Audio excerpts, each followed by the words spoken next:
Sa ngalan ng Ama at ng Anak at ng Espiritu Santo. Panginoon, isugo mo ang iyong espiritu at pagpanibaguhin mo ang muka ng aming mundo.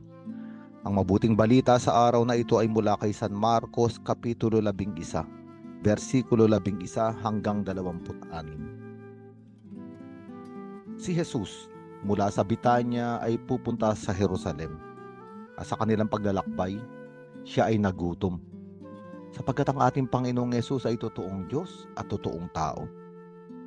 Nararamdaman at nararanasan niya ang ating mga nararamdaman at nararanasan. Kung tayo ay nagugutom, siya rin ay nagugutom. Kaya nga nilapitan niya ang isang puno ng igos na malagong malago. Buhay na buhay, napakaraming dahon. Naghanap siya ng bunga, ngunit wala siyang makita. Kaya't isinumpa niya ang punong igos. Wala nang makakakain pa ng iyong bunga. At pagkatapos noon, nagpatuloy sila papunta sa Jerusalem.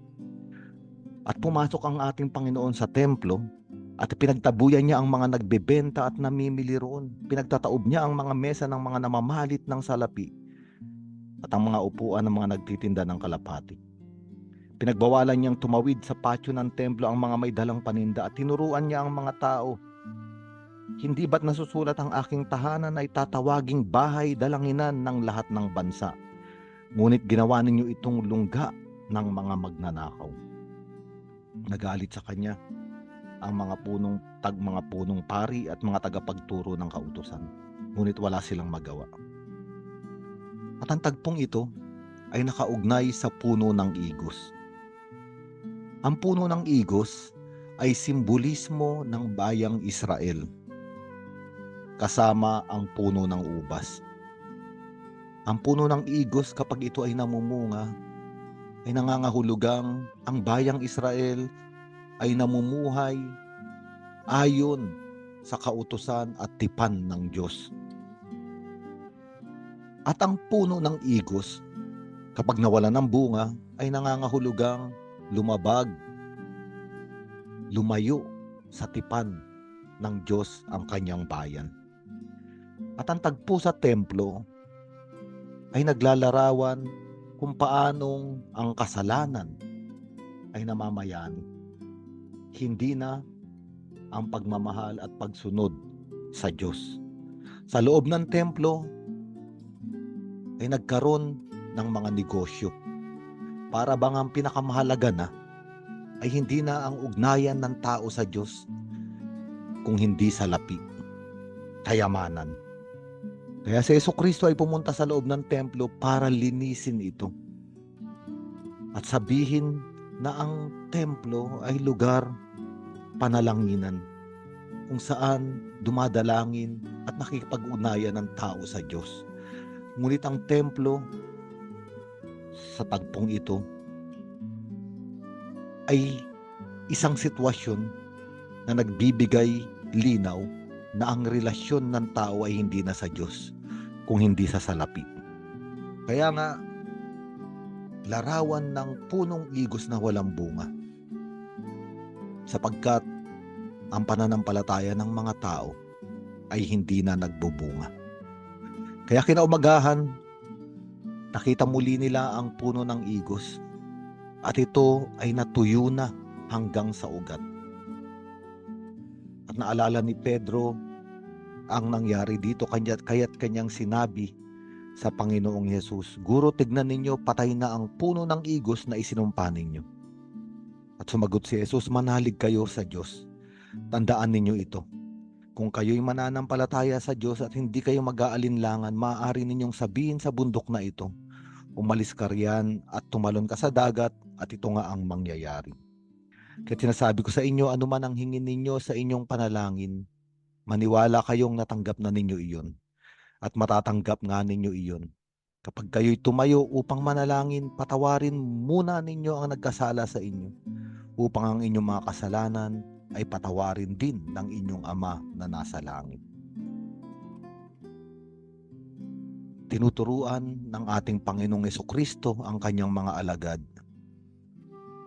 ng pananalangin. Totoong ugnayan ng tao sa Diyos na nawala na sa templo. sapagkat ito ay kinain na ng ugnayan ng tao sa kayamanan. Kaya nga ang isang taong may pananampalataya sa sabi ng ating Panginoong Hesukristo ay tumatayo, nananalangin at naniniwala na matatanggap kung anuman ang kanyang ipinapanalangin. Ngunit ang mahalaga sa pananalangin ay magpatawad muna ng kasalanan at humingi ng tawad. Sapagkat ang Panginoong Hesukristo ay bumaba mula sa kalangitan upang pag-ugnayin muli ang langit at ang lupa, ang Diyos at ang tao. Ang totoong ugnayan, at mangyayari ito sa pamamagitan ng pagpapatawad ng kasalanan. Ang templo ng panahong ito ay hindi na kayang ipag-ugnay ang tao sa Diyos. Ngunit si Hesukristo ang bagong templo. Sa pamamagitan niya ay magaganap muli ang ugnayan ng tao sa kalangitan. Sa araw na ito, sinasabi sa atin ng mabuting balita, tayo ay napatawad na. Tayo rin ay magpatawad. Mabuo muli ang ugnayan natin sa Diyos. Nabuo ito dahil sa Panginoong Hesus. At nais din ng Panginoon na mabuo muli ang ugnayan natin sa ating kapwa. At ito ay ang larawan ng krus, ang tulay ng tao sa Diyos at tulay ng tao sa kanyang kapwa. Ang bagong templo na pinag-ugnay muli ang langit at ang lupa sa katauhan ng ating Panginoong Hesukristo na ibinayubay sa krus upang magkaroon muli ng matamis na bunga. Ang puno ng igos, simbolo ng tipan, at ang tipan ay ang malalim na ugnayan ng pag-ibig ng Diyos sa tao, ay mamunga muli, maging matamis muli. Si Hesukristo ang bagong templo at tayo ay ang kanyang katawan. Siya ang ating ulo, tayo ang kanyang katawan. Ang ibig sabihin, tayo rin ay ang mga bagong templo. Lugar ng ugnayan, matamis na ugnayan, tulad ng bunga ng puno ng igos. Matamis na ugnayan, matamis na relasyon ng Diyos sa tao, ng tao sa kanyang kapwa-tao. Sa ngalan ng Ama at ng Anak at ng Espiritu Santo.